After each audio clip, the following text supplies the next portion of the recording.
I have to start saying that this workshop is organized in cooperation with EUROBAT and EASE, the two associations that represent on one side the producer of batteries, on the other side all the entities that, of course, deal with storage systems and smart grid, etc. And this workshop is the outcome, is the first public debate that the Green Islands Observatory, together always with EUROBAT, is the Green Islands Observatory Task Force, together with EUROBAT, is running and as a plan for 2021, where companies meet island stakeholders, utilities, and governments in order to create case studies, originate projects, which is very, very important. I'd like the title is EU Regulatory Framework on Batteries and Their Contribution to Island Decarbonization. There is a directive that is coming on batteries and was supposed to be published before this convention, but now maybe my colleagues from EUROBAT will update us, but it will be published later it's expected to be in the 9th of December. So going through moving with the agenda, I'd like immediately to give the floor to recover some time to Brittany Alzarey, Policy Manager at EASE, to start the presentation, setting the scene, and then we will have other, of course, presentation from Francesco Gattiglio and from EUROBAT, and we'll have also a very important presentation of a European project that has been funded under the EASE 2020 program, Geographic Island, where Green Islands is also involved in the coalition, and we have Boris Haynes from the University of Berlin. And the project is called MESHA project. Then we have a panel discussion. I will present later the panelists. So, Brittany, we have you here. Maybe you are sharing a presentation. We see that you are sharing the screen, but we still don't see the presentation. All right. So, thank you, Gianni. Thanks for giving EASE the opportunity to present. I will give a bit of a general overview of energy storage and batteries and why it matters for islands. I will start really quickly for those of you who have not heard of EASE by presenting ourselves. So EASE is the European Association for Storage of Energy. We have over 50 members now, developing all different types of energy storage technologies to support the energy transition. And when I say energy storage, I don't mean only batteries, but also pumped hydro storage, power to gas, different mechanical storage technologies, and thermal storage. So there are many different storage solutions available, and as we will see, this makes them really valuable for supporting the energy transition, particularly on islands. So to set this scene, before Francesco from EUROBAT goes a little bit more into the details on the batteries regulation, we know, of course, that islands face many challenges when it comes to ensuring a secure and cost-effective energy supply. Because they have either limited or no interconnections, they have fewer flexibility sources, especially if islands want to go 100% renewable. The main options, besides interconnections, which may not be an option for many islands, is storage or demand-side response. We've seen that many islands have been deploying renewables, and because storage is kind of the natural pairing on islands, we've seen a lot of storage projects with innovative solutions being deployed on islands. So this topic is of great interest to EASE and the EASE members, and we see that there are a lot of learning opportunities and inspirational examples of storage projects on islands. For many, the energy storage technologies are kind of seen as kind of a futuristic technology that we are now seeing come onto the market. But I want to make the point that there are a lot of storage technologies and solutions being deployed around the EU. This map we adapted from European Commission database of storage projects around the EU, and you can see there are all different types of technologies being deployed, and there are also many storage projects on islands. And we expect in the coming years, as the energy transition progresses and as more funding and resources are given to islands, that a lot more storage projects will be deployed on islands. Why is that the case? As I said, there are a lot of different types of storage solutions, and that makes them really suited to supporting island decarbonization. There's very few one-size-fits-all solutions that can really support decarbonization of islands of all different types of sizes with different energy intensities and so on. So what you really need is kind of a toolbox of different solutions that can be applied to a specific island's context, energy needs, and also preferences. So this is why energy storage, which can be deployed in various technologies and various configurations from large scale to small scale projects, really has an added value on islands. Batteries in particular are seeing a lot of attention at the moment because they have a lot of unique characteristics. On islands, they can provide a lot of different services in a cost-effective way. They can reduce the fossil fuel use when coupled with diesel generators, so that is kind of a transition solution in the medium term to support the decarbonization of islands, also reducing the use of fossil fuels, even if it's not yet possible to go fully 100% renewable. Also, in those islands who already have renewables deployed, energy storage allows really cutting renewables curtailment because it allows matching the energy supply with the energy demand.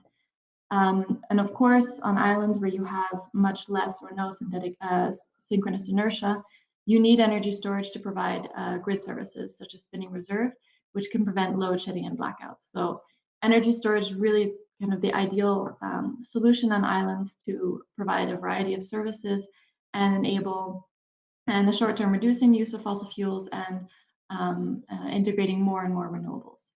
So today we're discussing the regulatory framework for batteries. We see that batteries are deploying quite rapidly, and the regulatory framework is now trying to catch up. And we have the challenge of developing a regulatory framework that is neutral as far as possible in terms of the types of batteries that are developed, but is also addressing the challenges of today and looking toward the future. So it's a big challenge. The new battery regulation, which we expect to be published in December, has been postponed from November, should replace the batteries directive from 2006 with a much more comprehensive scope. So it will apply to stationary storage, but also e-mobility. Both of these sides are really important for decarbonization of islands. The overall objective is to really promote the green and sustainable European batteries that can help accelerate the energy transition, also clean mobility. It's very important to have to get this right so that we have the right type of batteries deployed and we can support also European manufacturing of batteries. The focus will be on a variety of topics, including recycling, the carbon footprint of batteries, and ethical sourcing of raw materials. To go a little bit more into detail on what will be addressed, one of the important topics that we see mentioned a lot is the use of second life batteries. So if you have a battery that's kind of finished its first use, for example, in an electric vehicle, it could be potentially repurposed for stationary storage or a different application. But there are a lot of technical challenges and regulatory challenges to making that happen. So that's something that should be addressed. There's a lot of focus on recycling, increasing the efficiency of recycling, making sure that we recover more key materials, especially raw materials, increasing the recycling targets, so matching what has been done on the lead acid side also for different battery types, improving kind of the information sharing and the battery passport, which will give more information about the whole battery's lifetime, let's say, from the manufacturing to the end of life, and also more focus on due diligence for the origin of raw materials. So there's a lot of different points that will be addressed. It's very comprehensive. We have worked also with EUROBAT, the GTI task force, to look into these different points in more detail and also create the link to what is needed from the island's perspective when it comes to the batteries regulation. So this is a very quick introduction, also keeping with the time. I will stop sharing my screen. and hand over to Francesco. Here we go.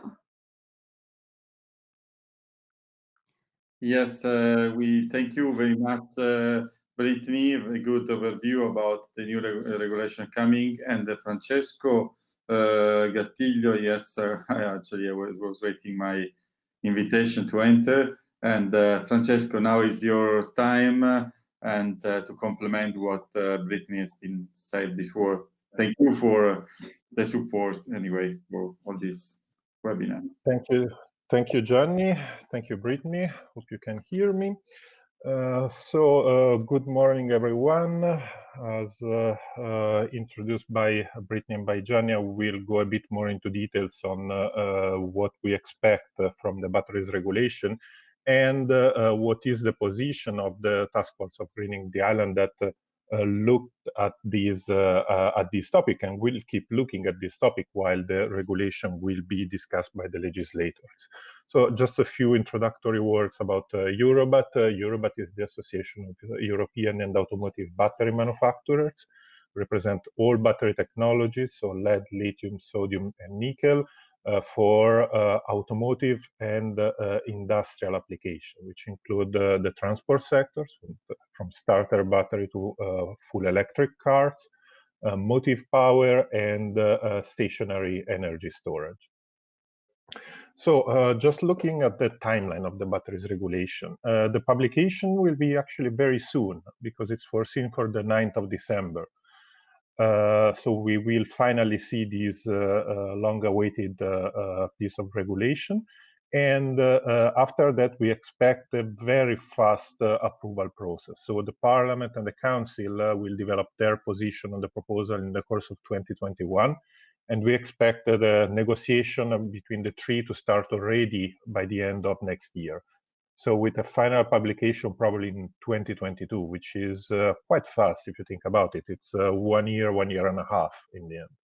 In parallel, there will be also some work of the Joint Research Center and CENELEC, so the standardization bodies on technical aspects, which are very important because, as usual, the devil is in the details. So it will be very important to follow every possible step of this process. Now, looking at what we have been discussing, what we would like to see in this regulation from the point of view of the islands. So first of all, we believe that the new regulation should support the production of all battery technologies in Europe. Because all these technologies have very important characteristics for storing renewables and enhance grid stability. And each island has unique characteristics, and there is no one-size-fits-all solution. We need to keep all battery technologies and storage technologies, so not only batteries, even if, of course, it's not part of our scope, but all tools in the toolbox should be used to decarbonize the islands. So we believe that R&D should focus on CO2 footprint because we need to produce these batteries with a lower footprint, improving control architecture, and enable interoperability and efficient maintenance. An interest option is also a look at hybrid technologies because since they have different characteristics, these technologies can be coupled quite effectively, coping with, taking advantage of each specific feature of these systems. So for instance, battery plus supercap or lead plus lithium battery. And there are also other examples, of course, flywheels, for instance. A second point, we need a coherent legislative framework. This is, of course, general, not only for islands, but we have really a lot of pieces of legislation dealing with batteries. So the batteries regulation, but also the eco-design, the end-of-life vehicles directive, the waste shipment regulation, REACH, OSH. So we need really to look at these things, at these proposals holistically and not just focus on one. Then regarding carbon footprint, we believe that this is really a key point. We need to produce batteries with a low carbon footprint, and having a declaration of carbon footprint will be extremely useful to prioritize and give preference to batteries with low carbon footprint. And this could be a tool, for instance, to direct the public procurement on islands. So this will be a very important tool in the new regulation. Then we would like to see the introduction of a notification, verification, and validation system for batteries that become waste. We need to keep track of where these batteries are located. However, we are aware that islands are generally limited size, so waste management, we really need to see a cooperation between islands and the mainland. And this brings me to the next point, because recycling activities are generally difficult to be conducted in islands because we do not have the economies of scale there. So generally speaking, a battery will have to be shipped to the mainland. To do it, we might have, though, a safe dismantling storage in islands, because these batteries will have to be stored, because we cannot ship a battery as soon as it reach the waste status, because it wouldn't be economically to do it. So it will have to be stored in the island. And in this case, it would be good also to have some initial testing and disassembling facilities, so that the battery could be taken back, analyzed in the island, perhaps repurposed in view of second life, and if not suitable for second life, safely stored and then shipped to the mainland. Last 2 points, we believe that there should be a level playing field anyway between first and second life batteries, because they will need to compete on an equal basis. And we believe then that this could be a great opportunity for actors. So this is a sector where islands could really have a strong advantage. Final point, we need to look also at battery safety, and there is a standardization process ongoing in Senelec on this, because a battery system may be subjected to the risk of fire. That's a risk. So it is important really to focus on risk reduction and control in all the phases of production, so from manufacturing, but also implementation, operation, and recycling. We need to do this without jeopardizing the uptake of storage, of course, but clearly safety needs to be ensured. And finally, for the islands, we need to involve all the actors involved in battery storage risk management, from manufacturers to users to the firemen, of course. That will be it from my side. Hope I made it on time.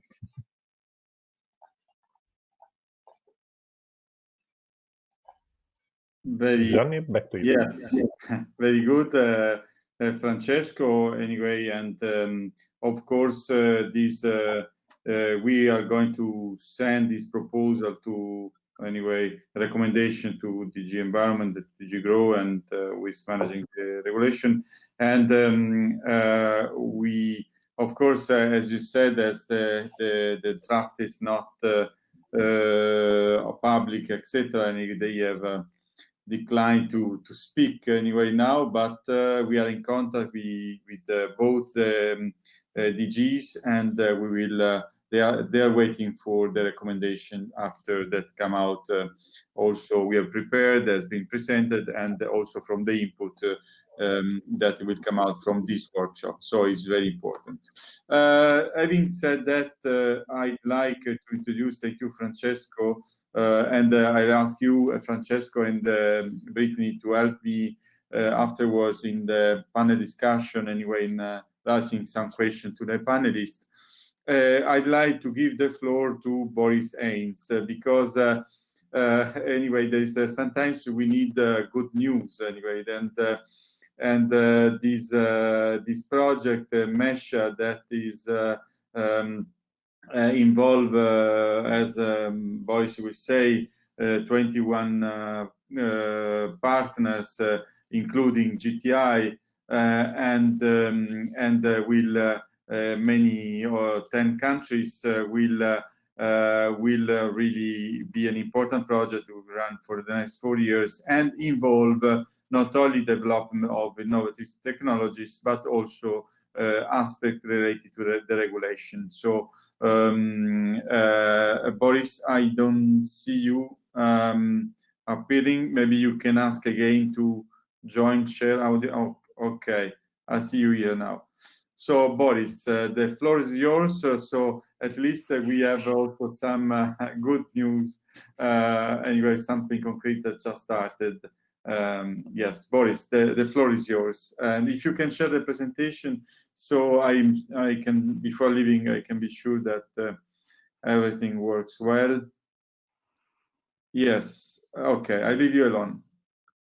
Thank you very much, Gianni, for these kind words and the introduction, and also for the possibility to be here today and talk in this great community of islands with a joint target. Yeah, as Gianni already announced, we are having a project which is running over the next 4 years. It started on 1st of November, and together with Greening the Islands, we kicked it off past week. It is a project funded under the Europeans Horizon 2020 program for research and innovation, and it's called Maisha. Maisha means future in the language of the local context where the project is being implemented and researched. That is on Mayotte. It's an island in the Indian Ocean close to Madagascar. And Maisha means demonstration of smart and flexible solutions for a decarbonized energy future in Mayotte and other European islands. So you already see that we have one context where this project is being researched and implemented, and then 5 follower islands on which we try to replicate the solution. Yeah, my name is Boris Heinz. I'm from the Technical University Berlin, and I am the coordinator of this European project. As mentioned, it is a project under the Horizon 2020 program with a budget of 11.8 million euros. It has a duration of 4 years with 21 partners. You can see here on the right on the map where we are located with the project. So this project site is between Madagascar and Mozambique, one could say. And it is a French overseas department, which means that we have French language and a local language there. The particularity of this context is that currently 95% of the electricity is generated through diesel engines, yeah, on a low voltage network only. And the target of the project is, together with the local energy supplier, together with the communities, together with the industry there, to make sure that we find a way to apply high shares of renewable energy, photovoltaic, offshore wind, biomass, geothermal, and so on. The partners in this project, we have 21 partners greening the islands. I'm very happy that we work jointly on this project together. Then we have different other partners that you can see on this slide. EDM, this one is the local energy supplier, Electricité de Mayotte. I hope my French is at least good enough to pronounce this name. And the target of the project focuses on the policy framework that was put in place by the European Union, because there's an understanding that European islands face serious problems and also challenges today, which is, for example, a high dependency on fossil fuel imports. Yeah? If you think about the 95% of diesel electricity that we have before, diesel needs to be imported. It is dependent on the world market price. And we see that especially islands which are fully dependent see themselves vulnerable to volatility in the prices, since this is all which it is dependent on for electricity generation right now. The power grids might not be refined. A low share of renewables is very often found, even though that the resources and the availability of wind and sun and other renewables might be high, and that leads to high costs of energy and low market liquidity. What is the content of Maisha actually directly addresses these problems. So among the partners, and with this context, we are working on a sustainable transition of the energy system to increase resilience of the most vulnerable context or fellow Europeans, the islands. Yeah? And we target to do so by integration of local renewable energy resources. Yeah? That includes actually finding the solution, building the solution, then connecting power plants with the grid. So there are partners that are providing IT and flexibility options like a trading and management platform. It also involves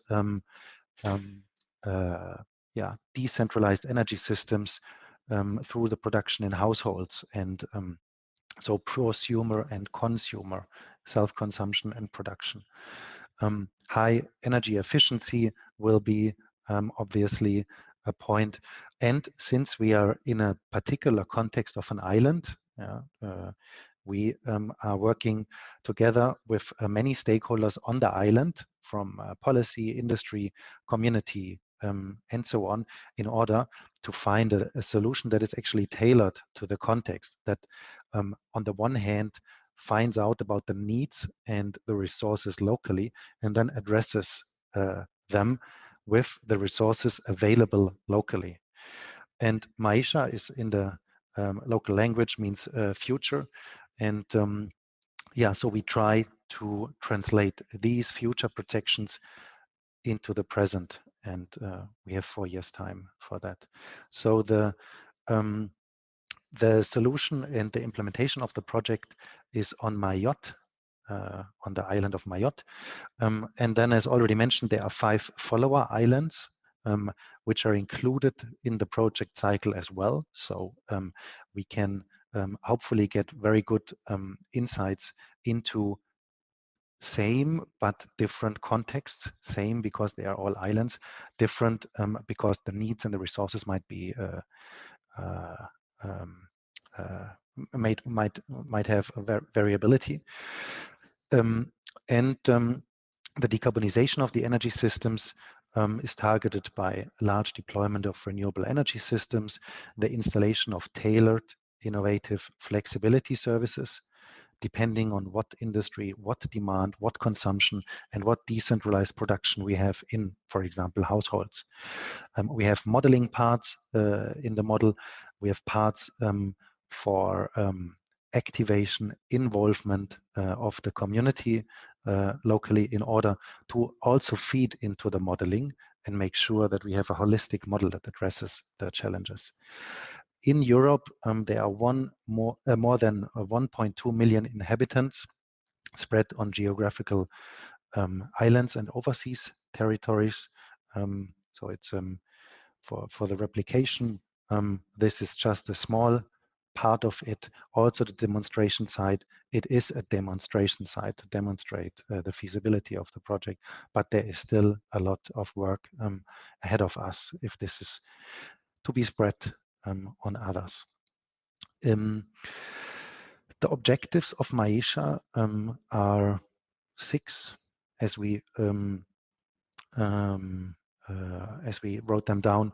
So the large-scale deployment of renewable energies, then the test, installation, implementation of a smart platform that aggregates flexibilities, flexibilities in the sense of control power. For example, if we have renewables and they come in, they are volatile, they come in when the wind is there, when the sun is there. So we need some compensation energy, some control power, we call it. It's all about this system. Synergies between energy vectors. As energy vectors, we consider here electricity, heat, and mobility. So the 3 big pillars of energy required. Local community involvement is very important here, since in mini-grid contexts and in past projects that we had, we see very often that mini-grids are sometimes designed too big, because the need is very difficult to find, and then the dimensioning might be too big or too small, and this becomes an economic problem in the end, because the business who installs it might not have the desired turnover for the electricity grid, and it might not be a financial sound solution in the end. Tailored energy markets with regulatory and incentive aspects, especially considering replication in different islands. And then finally, demonstration of the solution locally. Yeah? So we have 12 different work packages on different topics and 4 years. This slide goes more into detail, details of the approach. So there are study cases on requirements, on the baseline assessment locally. There is building of modeling tools, on the one hand for the energy systems, like a technical modeling of the power plants, of the grid. There is modeling of the market environment and an approach in order to include the community. There is development and adaptation of technologies and models to the new context. There's an integration and validation. So while the implementation starts early on in the project, we will have loops to monitor, evaluate, and hopefully make the solution better and more fitting.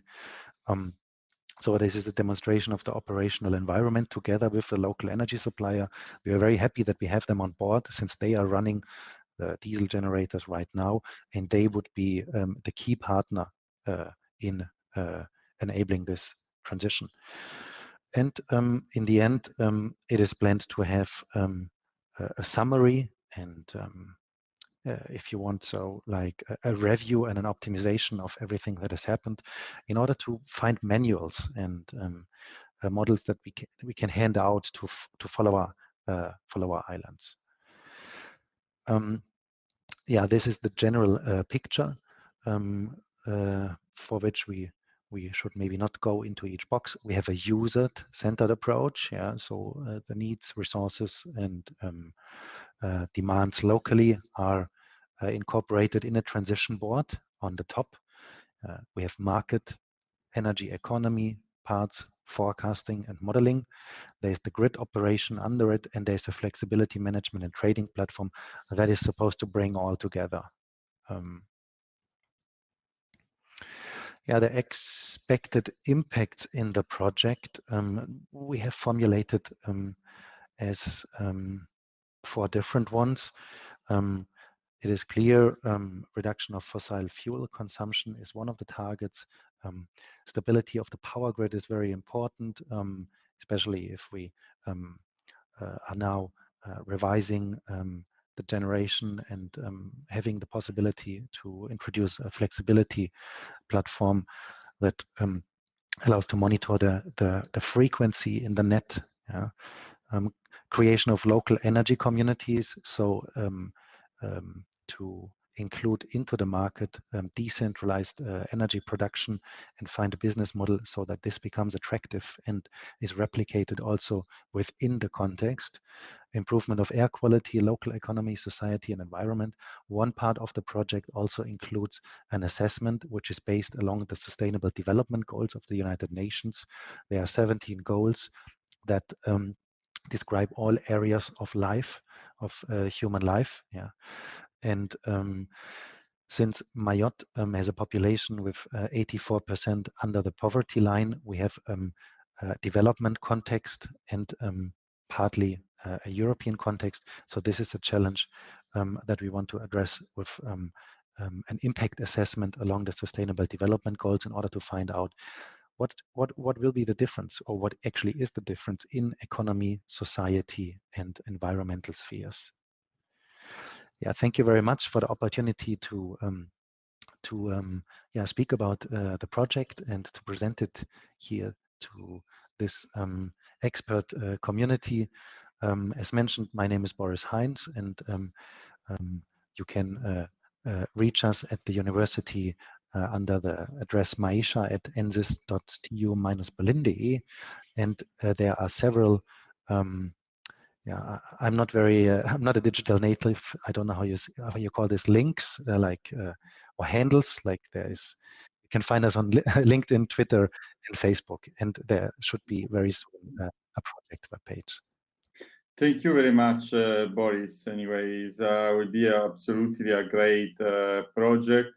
and involving, as you said, many islands. Anyway, also as a follow islands, and yes, and will be 4 years, so there will be time also to disseminate and do things properly. I think it was and is maybe there will be right this this morning has been discussed about the new Horizon programs. This is one of the last H2020, but there will be others, and we hope that we can then, of course, there will be so many tenders called for the islands, as said this morning. But anyway, this project is really very, very embracing many topics, including the regulation, no, as which is the key topic today, the monitoring, the studies, and yeah, so it's very good to create this connection. Very good. So thank you, Boris, and I hope you stay with us also to listen the new the debate on the upcoming directive, because in reality will affect also Mayotte, and so we will need to deal with this also in our what we need to do, and maybe it can be also so there is a connection, of course, in what we are going to do.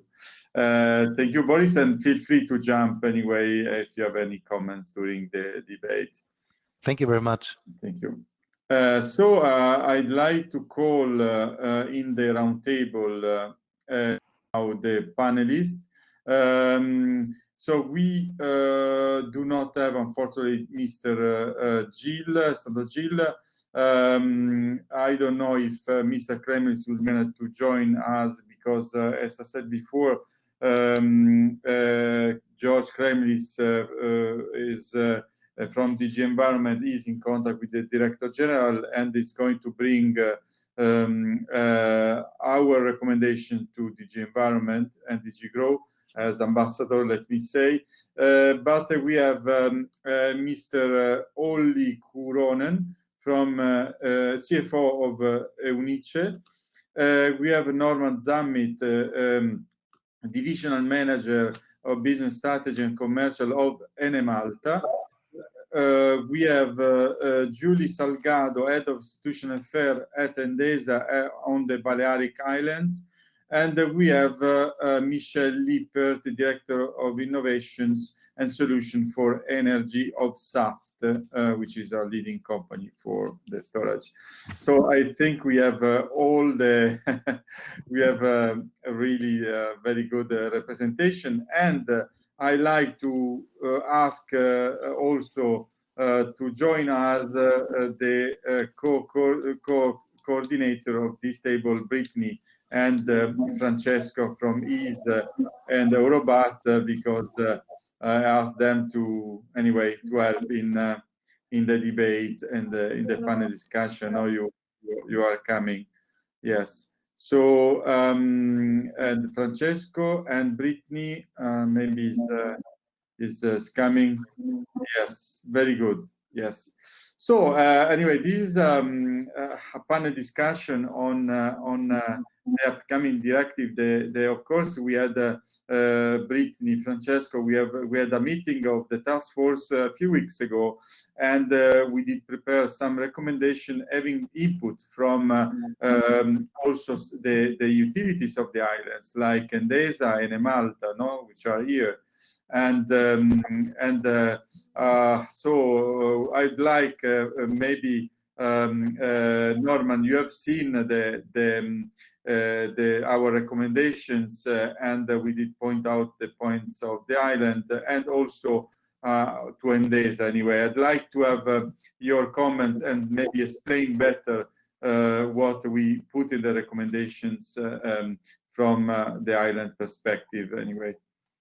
Norman, would you like to start? Yes, first of all, good morning to all. Before I put forward some comments, I was very interested in the project presented by Boris, if I may, where he mentioned a high level of penetration of renewable energy sources onto the island. If I can ask, how do you intend to achieve that, given it's an island and there is limited space, I presume? I mean, Malta is one of the smallest islands in the Mediterranean, apart from Lampedusa, and we have a difficulty to actually have sufficient land space to install renewable energy sources, which are predominantly PV panels. So, before you answer, Norman, Gozo is one of the follower islands and of this project, and we will organize also a workshop in Gozo in order to study the replicability in Gozo. So there will be an opportunity also for you in representation of Gozo as partner. There is the Chamber of Commerce Insulaire, but anyway, is with Insulaire and Greedy Islands will organize with them the workshop in Gozo. But Boris, I don't know if the project is already starting now. I don't know what you can anticipate anyway, even if will be studied during the 4 years work. Yeah, it is an interesting question. As you know, we started the project only 4 weeks ago, so it is very new. And what I can say for the one hand is that we have experience from other energy markets, other contexts like remote areas for electrification in, for example, African context with mini grids. I can't tell you how it is done in the end, because this is actually the task of the project to find it out. We know the many options that there are. We know the renewable energies that there are. We know that there is a lot of resources. There's a lot of renewable resources locally, which is, I don't know how many times higher than the electricity produced from the diesel generators. So I'm very confident that it will be possible. But how we are going to do it, what kind of, you mentioned land area, for example, will be used, that depends on the local context and the needs. For example, Mayotte has some natural reserves, so areas, land areas that cannot be accessed at all. This is why wind energy, wind energy will become for example, an issue, because that would be probably like the first thing that you would have in mind. But in the consortium, we have the local energy supplier who knows the context. In the consortium, we have the districts of the island, so the communities and actually the people that will be served in the end by the energy. We have the industry representatives, and we have policy representatives locally. And there might be different opinions on where and how this should be done. And the project is a demonstration, and it's a research and innovation action in order to find out how can we create a transition board in which all of these groups are represented, and then jointly come to a solution, because the hardware providers are in the project for the different energy systems. We have the IT experts in the project that will be able to connect them. And we have the research and the modeling tools to be very flexible in finding the solution. But this is actually the task of the project. It's I admit that it is a big task, but we have the tools available, and it depends on the many stakeholders what it will be in the end. However, the floor is such that it can be a successful project because the availability of renewable resources is there. Thank you very much, Boris, and I'd like to listen to the voice of the other utility in this, Ms. Salgado, anyway, if you want to intervene also on, anyway, just the proposal, the recommendations that Francesco Cattilio and Brittany has represented before. And I remember that your colleague was the one in the task force raising the point also of what we can do in the islands in terms of facility, etc. Anyway, and this is one of the points of the recommendation. Ms. Salgado. Yes, I would like to share a presentation, if we allow me, please. You can do if you have a few slides. Yes, it's.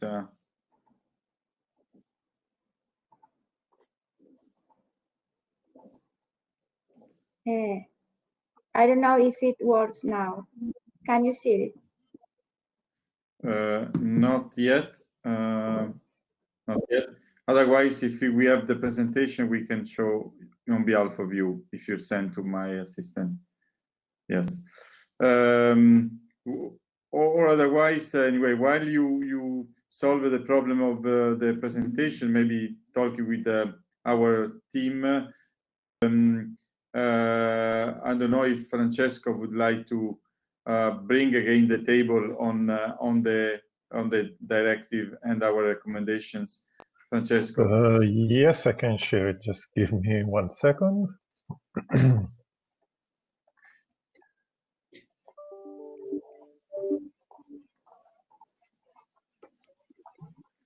You can share or you can recap anyway what you presented. Yes, so just shortly, the first point, while I share it again, the first point was the importance of all battery technologies and all storage technologies to be represented. So support for production of all battery technologies in Europe.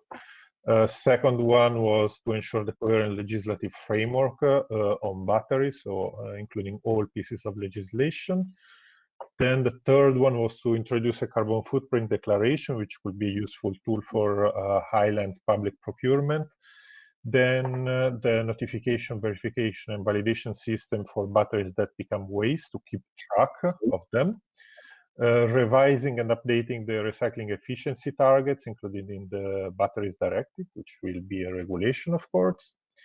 Then ensuring a level playing field between first and second life batteries. And last point, ensure that battery safety considerations are properly addressed.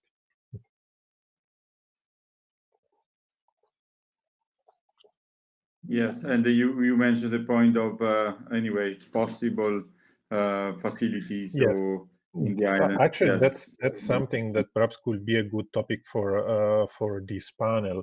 In the task force, we all said that basically it would be very difficult to have, well, quite difficult to have a recycling facility of batteries in islands, given their limited size, and given the fact that economies of scale are generally needed to have economic return out of recycling.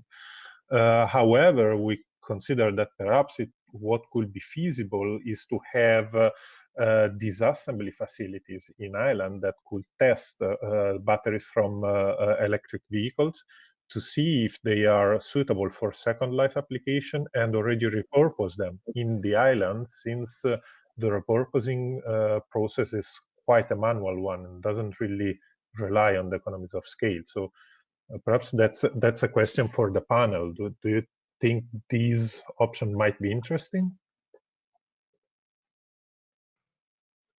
It could be. Who would like to jump in? Can you stop sharing, Francesco, because we are so small and so easy. Thank you. It was good, Greg. Yes, who was talking? Mr. Lippert. Yeah, maybe good morning, everybody. I can comment directly on this point.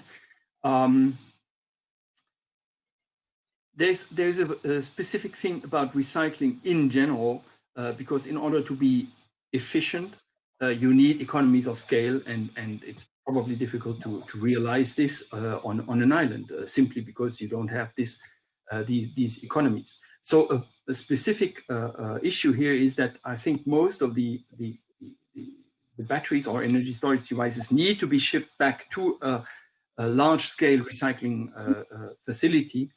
So it is more about to streamline and streamline the regulation on waste and transportation.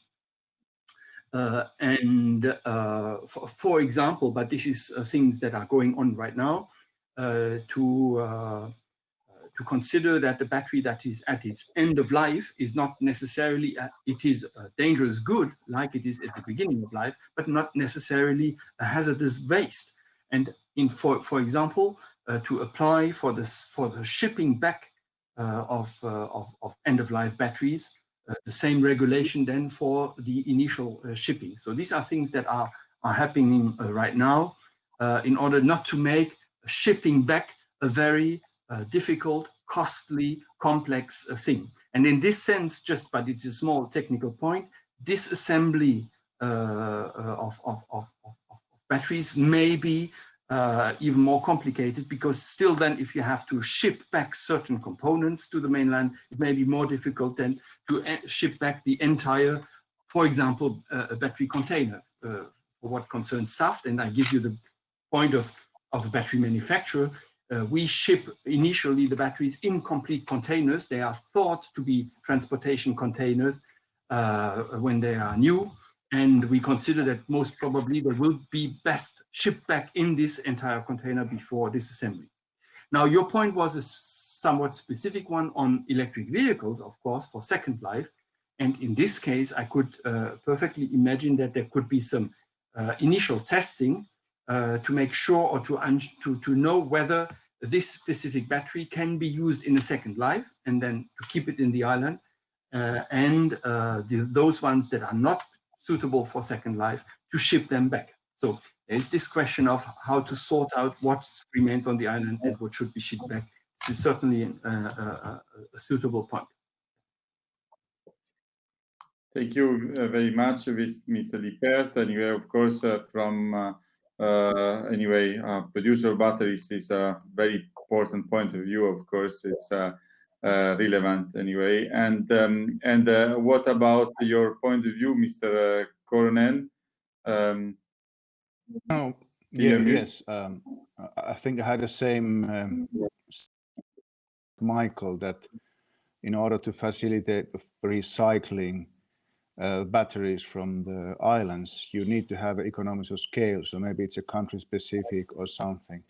I don't know about these e-vehicle batteries, how this recycling or assessment could be done on the spot on the islands. One thing is, of course, that extend the battery life, let's say for the grid batteries, there might be some technologies that you can do on-site, let's say replacement of components, etc., but that's a very technology related. I guess you can't, Michael, you can't do this sort of thing with the lithium batteries. If there's some of the cells are gone, they're gone. You need to take them away and replace with the new ones. But the economies of scale, I guess, is the key for the recycling from the batteries from our islands. I guess that's my main, let's say, thought about that. Yes. Now, this is an issue that comes up, say, 10 years or 15 years after the project start, at least to talk about the mainstream of technologies. So I think it is important. I think that the regulation, of course, will reinforce the recycling aspects. And I'm very convinced that the recycling industry will grow in scale over the 10 years. But I do not feel today that the recycling aspect is an enabler or is a bottleneck today to green the islands and to enhance and increase the amount of renewable energy displacing, in particular, fossil-based generation on the islands. I think this is the more short-term thing. How can we get on Mayotte, for example, to integrate renewables at a large scale and at a large proportion now? Again, if energy storage is part of the game, and probably it is, the recycling question will come up in say 10 years from now. By the way, just as an information, I'm happy to learn about the Mayotte project, and you may know that Mayotte will have some megawatt lithium-ion battery storage from SAFT on site. Totally outside of the project, but Mr. Heinz, you may be aware of this. It's probably then part of your flexibility pool. you may want to need or to operate on this island in the frame of your project. Yes, thank you very much, Mr. Lippert. Anyway, the point on recycling and facility was raised anyway, also mainly because islands need anyway to create an economy which is beyond the tourism and all the matters. So create an economy in the islands. What can stay in the islands from this progress in terms of economy? This was the question, and we will continue to talk about this in the task force. But on the meanwhile, Ms. Salgado, please, let me say, Ms. Salgado, if you can send the presentation to my team, the secretariat, they can show you. Yes, I send it, but if yes, sorry, I send it. Okay, but I just want to say that we think. Okay, so we think we are facing the opportunity to create a local industry that can give a second life of electric vehicle batteries. And it makes sense because we have made some figures from a study that we presented last summer with the Monitor Deloitte.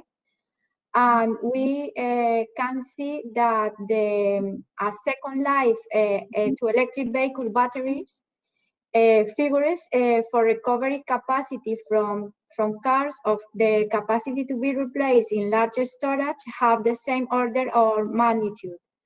So we think that we have the opportunity because we already have decarbonized and competitive solution for both e-mobility and photovoltaics for generation power, because in the island, we have about 38% of emissions that come from transport and 44% of emissions that come from power generation. So we can see that here we have the opportunity to create a local industry, because now we have all the opportunities to make it an enhancing job and wealth creation on the islands, reducing electricity and energy costs and creating savings and aligning tourism with a sustainable and decarbonized energy models. So I would like to show some figures, but I'm going to explain without the presentation. Sorry for this inconvenience.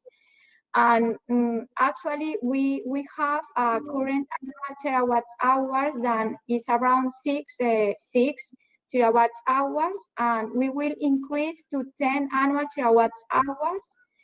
And the electrification on transport, which adds 3 annual terawatt hours in 2040. So we think that the electrification of transport will play a main role in such increase thanks to electric vehicles. So if we would like to get decarbonized in 2040, it is necessary to install 5 gigawatts of photovoltaics and 14 gigawatt hours of storage capacity based on electrochemical batteries. So we make a study and we think that we will have about 800,000 electric vehicles with an average of 60 kilowatt hour each of storage capacity, which means 48 gigawatt hours of total capacity. So if we assume that the life cycle is 10 years for these cars, it means that every year we will have the opportunity to recover around 4.8 gigawatt hours of batteries that will have lost about 30% of their capacity. So we will have 3.6 gigawatt hours of still useful capacity ready to receive a second life. So our 14 gigawatts capacity of large storage is supposed to have a 4-year life cycle, and therefore every year we will have 3.5 gigawatt hours of large storage that can be replaced with these 3.6 gigawatt hours recovered from electric vehicles. So if we see these figures, we think that we have the opportunity to create this local industry that we mentioned before. No, we need to create this industry to get and to have wealth creation on the islands.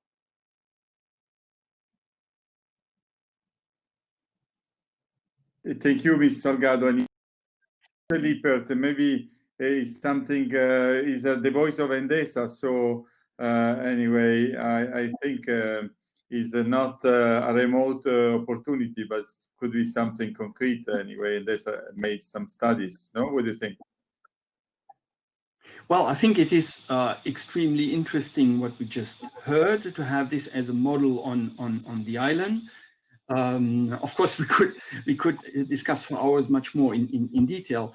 For me, it's always a question on what time scale you position this. Again, I don't know how many electric vehicles you have on the island in proportion to the global energy system right now, but the first period needs to be to get these electric vehicles on the island and to massively electrify the transportation. Then the recovery of second life batteries and using them for the purpose of the electricity system is again something that has, I mean, I don't know what you think, but it's a perspective of in 5 or 10 years from now to have this effective. What I think is interesting right now, and if you have plans to massively electrify, and by the way, private transportation, so EVs, but also public transportation and others, is do you intend to use this, I mean, this pool of driving batteries in the sense of vehicle to grid technologies? So in order, do you implement them in a pool of flexibilities in order to better manage the balance of supply and demand, which is very critical, of course, on islands if you have a high proportion of renewable generation. So all the issues we see on the mainland with increased part of renewables and increased electrification of transportation are, of course, enhanced on the islands because of this the crucial role of and penetration of renewables there. So for me, this is the, I mean, again, on the short-term period, the question is, are you able to use electrified mobility within the pool of flexibility? Of course, I have two additional remarks. Again, one on the short term. Usually, in our experience, the issue or the weakness of islands is that the inertial constant of island is usually very low. If you increase the amount of variable renewables, the first and utmost goal is to create voltage and frequency stability, or to fight against the vulnerability of the island stability. And here, a centralized, high power but relatively small scale energy storage device can enable, and does enable, I really have examples here, does enable a high level of renewable and variable renewable penetration, keeping the grid stability. I don't know if you had during your session the Faroe Islands, but very precisely, Faroe today has a high penetration of wind. They achieve up to 85% of renewable with wind and hydro. And this is enabled, among others, of course, with smart management, but also with a powerful centralized battery that ensures frequency stability on the grid. And we have other examples like this. So if we talk about energy storage, it's a question of how much penetration of renewables you have, what are the issues on the short term, medium term, and long term. Short term for me is to ensure the stability of the grid, which can be done with a relatively small and powerful battery. certainly in the midterm, if you have a higher amount of electrified mobility, I think vehicle to grid and smart charging is a very important aspect. And on the longer term, using second life batteries is certainly an interesting option. Of course, the economics of this one, again, in 10 years of time, are difficult. I mean, we need to be realistic, are difficult from our point of view today still, because the progress of technology and the decrease of cost of new batteries on a 10-year scale are relatively fast and large. So the competitiveness of second life battery compared to a possible first life battery in 10 years or 15 years is I mean, it's at least a question mark. But it can be very pertinent in the context of a local economy and the island. So it's not only a question of cost per kilowatt hours, it can be very, very important in your local context. Yes, thank you very much. And indeed, this can be a topic of the task force for 2021. And Norman, and then you, Brittany, anyways, so we can come back on the regulation. Norman, I did interrupt you before anyway, and you were not a problem at all. Actually, I'm following up what Michael is saying. First of all, yes, there is a purpose. First of all, in the coming weeks, I would say, there will be an announcement of the cutoff date for fossil run cars. So when we're going to switch to purely electric vehicles from that point onwards, and that is very important. So the electrification of transport, both private and in the future also public. And we see that as an opportunity where you have actually distributed storage indirectly, which could be dispatched as necessary. The issue of using, it's important to have storage to stabilize also the network, something that we are suffering from because of wanting to increase the penetration of renewable energy sources, which unfortunately, since Malta and Gozo is one grid actually, and we have an interconnector with Europe, with mainland Europe through Sicily, we tend to get fluctuations on the network because of the EVs, because of PVs. Hence, if we have storage, and in fact we have 2 pilot projects in the process of engaging on 2 pilot projects. In fact, there is a pre-market consultation for that, one in Gozo and one in Malta, to try to understand the behavior of storage systems on our network, and then to be able to expand on that, to have more capacity around the island as regards utility storage. Now, if you consider both storage, utility storage is something that can be brought in a container, and it cannot be repurposed here in Malta, but we can go for the second life on electric vehicles and smaller distributed energy sources, because one of the schemes that the local government has introduced is encouraging through schemes that anybody who owns a PV installation on the roof can also install a battery to store the excess energy into the battery. So the take-up would be very, very beneficial also for our network to get it more stable rather than that. So thank you very much. There are various options. Thank you very much. May I give a short comment for Michael and also Please. Norman? I think that the transportation is one of the, maybe the electricity transformation would be probably one of the key points to kick off these things on the islands, because I don't know whether you followed, but Volkswagen Greek government, they announced this project in Greece for the Astepalia island, which is supposed to be kind of a very holistic approach, basically replacing the transportation with the vehicles, introducing of course, renewable generation, storages, front of the meter, behind the meter, smart grid, etc. So I'm really interested to see what sort of project is going to happen there. But it seems to be a fairly serious test case to see how all these things goes together. And okay, here we have some let's say experience through the Tilos project, Unis Energy.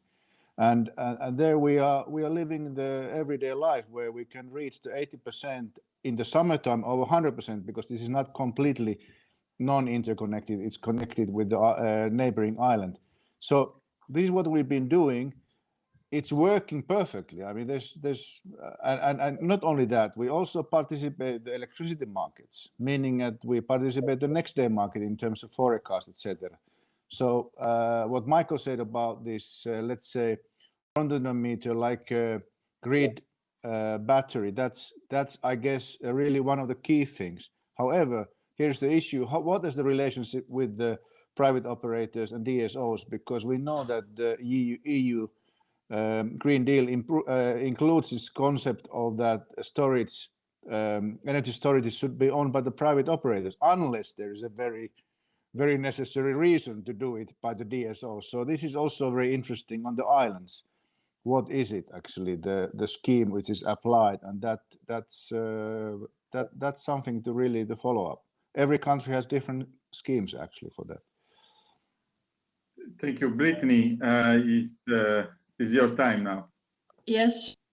Please. I'm happy to see Olli raising some of the topics that are more on the storage deployment and the market design, because of course batteries regulation is very important to have these greener and more sustainable batteries and to deal with a lot of the end of life and recycling challenges.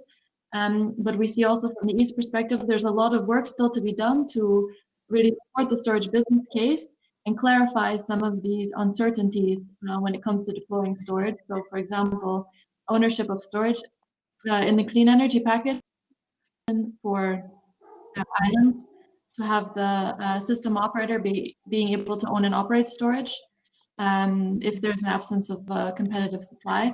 So that is something that I think is important for the islands. But there's a lot of issues where we see that more can be done to really integrate storage on the islands and maybe share best practices.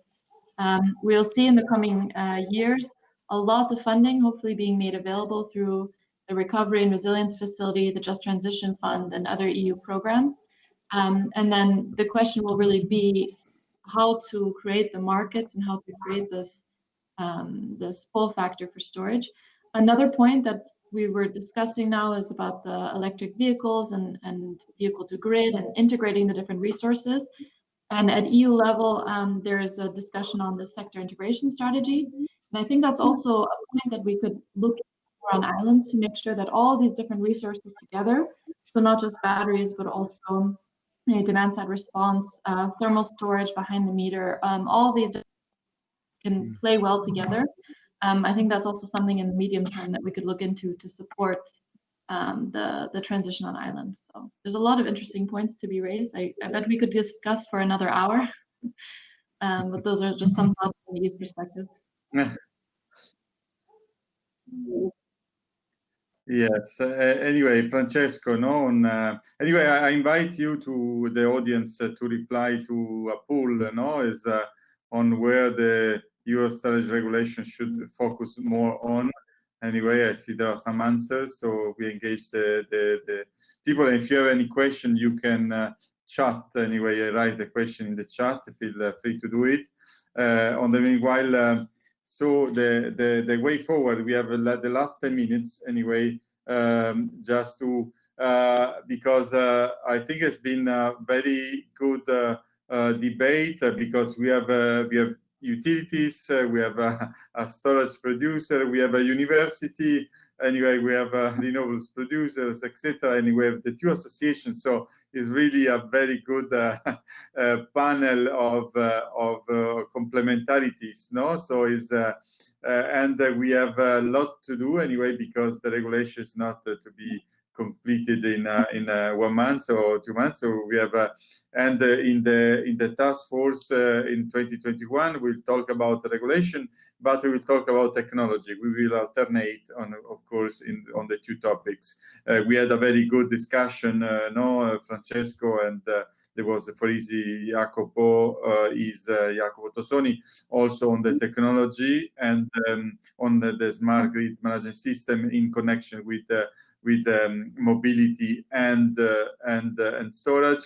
And I think we in these final remarks that I'm going to ask you anyway, what should be the way forward anyway? What should be the priorities of our work together anyway? And starting from Francesco, maybe. Yes, thank you, Gianni. Well, as I said, I think that we have a lot on our plate because, of course, we have the publication of the batteries regulation, which is in 2 weeks' time, and it will have an impact on the overall sector. But it's not just that, because we have a lot of other measures. We have the implementation of the clean energy package, which has a lot of measures on the deployment of storage, as Brittany and Michael were saying, and these will be key for the decarbonization of islands.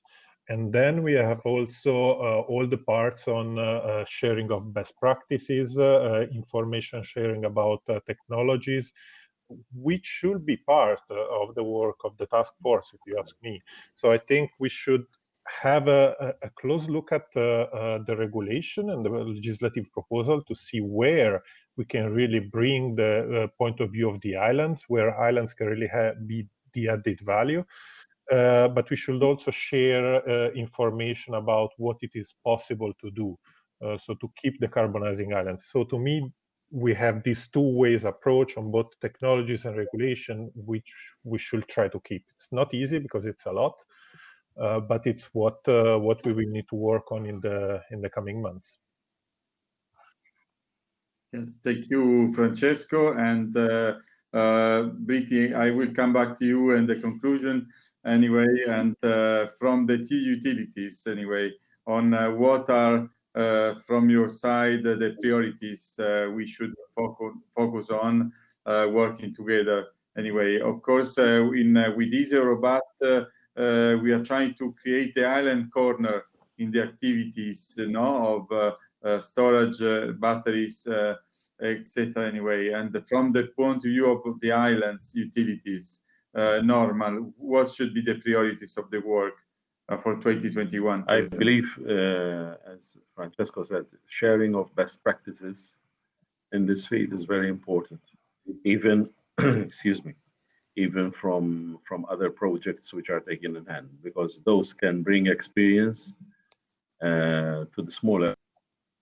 Obviously, every island is different from one another. So even Malta, the Maltese islands are composed of Gozo and Malta. Gozo is very different from Malta, although we are one country, sort of. So sharing of best practices is very important, I guess. And then adopting those solutions to suit the local scenarios. And we'll do the same, obviously. That's what I believe is very important to focus on. Thank you. And Julie Salgado, anyway, and the other utility from Canary Islands and Baleares. Anyway, what's your view? What should be the priority? For sure, and I like a lot, of course, the point of what facilities we can create in the island to create also jobs, green jobs, and leave something in the island. What else? We think that we need to embed the circular. We need to embed the circular economy model for large lithium-ion batteries. So we are looking to the circular economy as a part of the solution for many of the challenges that we have that we are going to have. But of course, the regulation is a key statement to analyze, but it's not the only piece of the legislation, because we have the internal market regulation in the island. So I think it's very important to imbibe the circular way, and in order to, you know, as I mentioned before, to recover the capacity from cars to the capacity to be replaced in larger storage. So a second life for batteries is very important for us in the islands.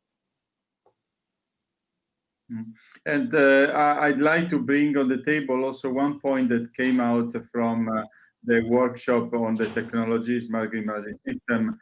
One input was in the task force to also try to create studies more the pilot of energy community in an island, not the energy community model. How can we implement at island level? There was also this input. And so Mr. Lippert, anyway, from a leaders storage producer, what should be the priority, anyway, in working together?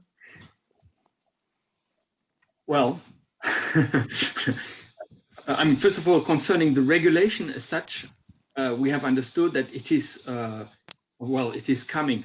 The regulation about responsibility about take back and recycling has been existing since 2006, by the way. So the new regulation will reinforce and reshape this a little bit. The important point is about the CO2 declaration. I agree with Francesco that this could be really implemented on the medium term as a decision criteria, very important. And of course, also the ethic and social responsibility aspects are reinforced. So all this is coming, but it is not specific to islands. My feeling, but I'm sorry, I'm not an operator on islands, is still that the specific point on islands is how to get massively renewables on the islands, so to displace fossil-based and other generation. And that the recipes that are working on the mainland and the market mechanisms are not one-to-one usable. And in particular, because on the islands, you need to look from the beginning at the entire system. So the operator, the utility on the island has a central role. And I think, and now it comes back to regulation, he should be able, but I hope you agree, I'm not the specialist, he should be able to have the technical tools on the one hand to integrate variable renewables, storage, flexibilities, e-mobility, and he should have from the regulatory side the possibility to be an actor on this. So it comes back to who is able to own and operate storage, for example, who is able to own and operate these wind farms.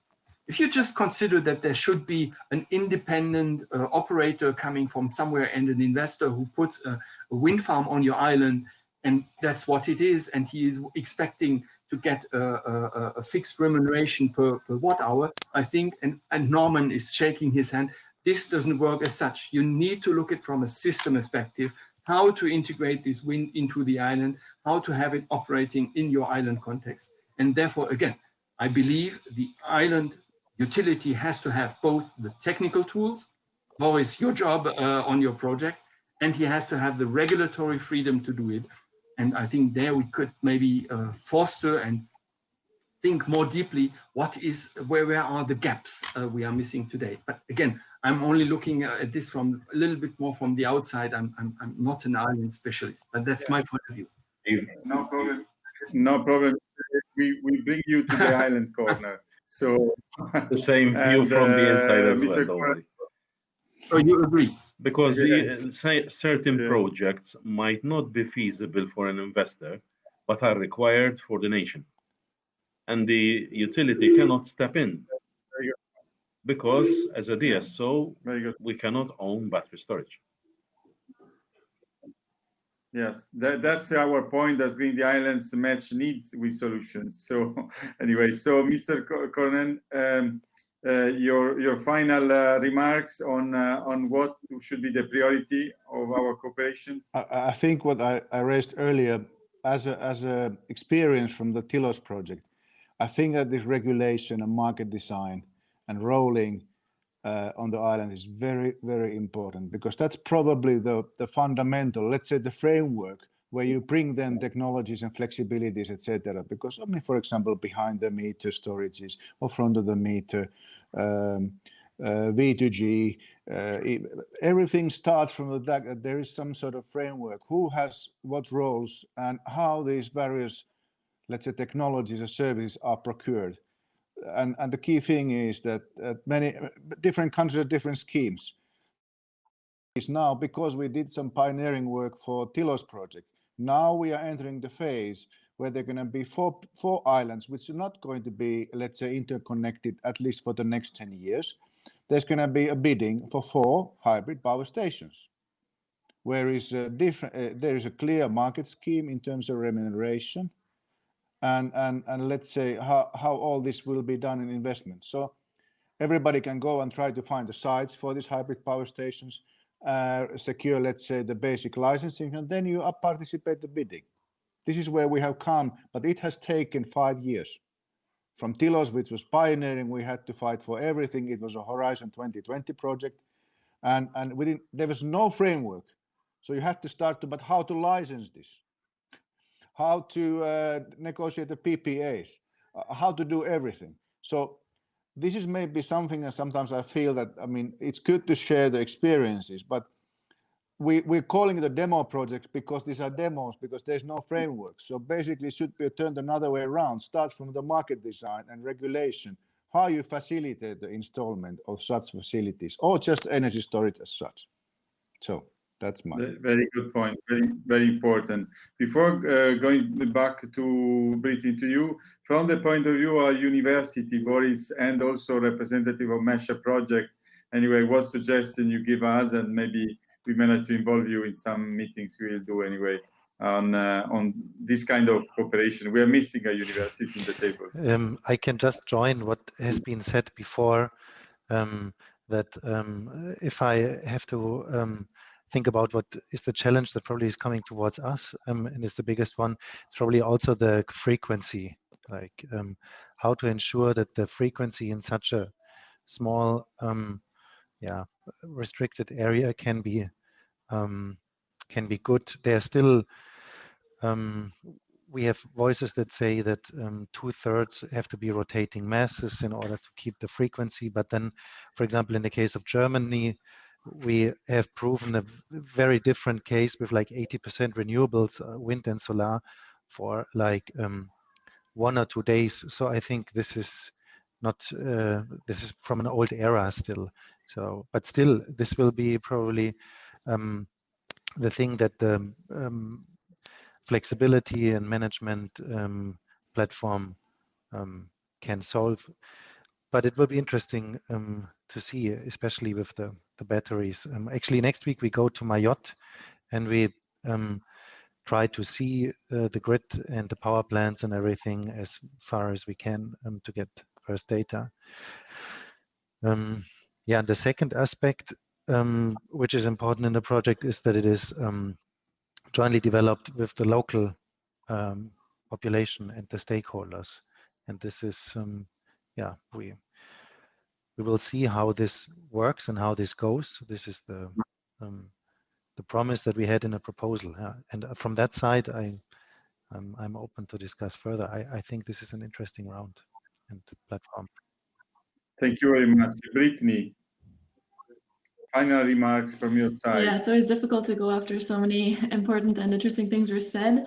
But I see from the discussion today and the final remarks that are made, that we see like 2 big categories of topics to be addressed. The one is matching the technical solutions to the needs and figuring out how to really take the whole system perspective when it comes to deploying storage and identifying the technical solutions.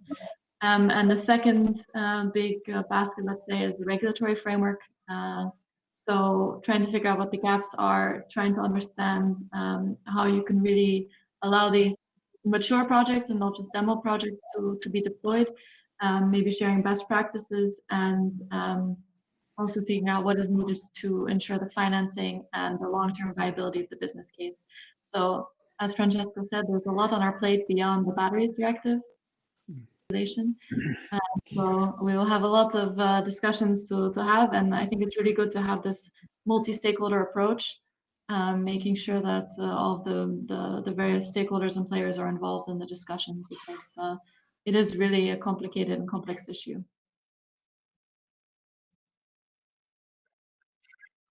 Yeah, and I'd like to add one point, which is policy measures to incentivize storage system, innovative storage system in islands. For instance, in Italy, we have a so-called Islands decree that is a feed-in tariff to the renewables coming from the saving from the diesel budget. So it's not an additional cost for the islands. I know that Greece is spending 1 billion euro per year to finance the additional cost of diesel going to the islands, and Spain is spending 1.8 billion. So, and this is a mechanism that has been implemented in Italy and is still in, it's not working perfect because we need to adjust something, but now it's going to be revised for the 2020 for the next 10 years. And this is great because it's not an additional cost for the governments, but use the saving to finance the feed-in tariff. But this policy, which is very nice to apply in Europe and worldwide, do not consider an incentive for the storage part anyway. It's only for renewables. And so we should also try to, let's say, make proposal in order to propose a policy measure to incentivize storage system, especially when we think about not only large scale, but also in the energy community case, in the distributed systems anyway, to how to introduce pilot policies to incentivize storage system in the islands. Then maybe this could be also another point that we could bring to the table. And this morning in the previous session, there was we have created a network of people in the European Parliament, in the European Commission, and that are supporting the islands proposal. And if we come out from this task force to proposal, we can present to them anyway, and properly anyway. I see Mr. Lippert really very short as we are out of time, but just a flash input. I see just maybe what your speech just inspires me. We talked about sharing common practices, but maybe also reinforce, because I totally agree with just what you said, reinforce the communication to tell people what is possible. And I mean, I have another example. We are just doing right now in Australia. We have 50 to 60% renewable penetration by wind and solar in a microgrid. I mean, not through certain minutes, in average 50 to 60%, and with a relatively small battery. So it is possible. So in this 2/3 of rotating mass and so on, forget it. We are already beyond this, but I think in order, there are still some barriers, including financial barriers or support. And it is not, it is today technically possible to reach this high level. And then we talk about tens and thousands of tons of CO2 savings, of independency from fossil fuel. Yeah. We have a big responsibility, as the storage system is the core of the transition of islands, the core. We've been talking about everything, mobility and agriculture, but the storage really is the core of the transition. Thank you very much. We are not so late, but we are already done. And just to remind you that we will have this afternoon a final session on digitalization with Insulaire in this session. And so we conclude, let me say, with the afternoon session, the 7th edition of the Green Alliance E-Convention. And all the materials will be available. We will, of course, we try to make profit of all we have produced in this 15 sessions with 90 speakers, a marathon on circular economy. Thank you a lot, and there is space for networking. You can meet each other in the network session and the expo as well. I invite you to visit. Thank you very much. Thank you very much. Thank you very much. Bye-bye. Bye. Bye. Bye-bye.